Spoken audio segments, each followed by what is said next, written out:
Idée générale de l'histoire sainte, partie 9. Quand le peuple tombait dans l'idolâtrie, Dieu le châtiait en le livrant à la main de ses ennemis, les peuples voisins. Dès qu'il manifestait son repentir, Dieu lui envoyait un libérateur ou juge.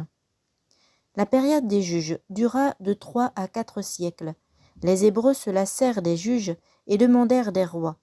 Le premier fut Saül, ensuite ce fut David, enfin Salomon, et sous son règne, ce fut le point culminant, pour ainsi dire, de l'histoire du peuple hébreu. Au roi Salomon succéda son fils Roboam, mais n'ayant pas voulu diminuer les impôts imposés par son père, il vit 10 tribus se révolter contre lui et prendre pour chef Jéroboam. 2 tribus lui restèrent fidèles, celles de Juda et de Benjamin.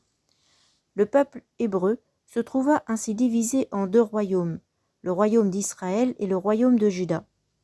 Israël fut emmené en captivité à Ninive par Salmanasar, roi des Assyriens. Il tomba pour ne plus se relever. 722 avant Jésus-Christ. Ce sont les Israélites de la dispersion.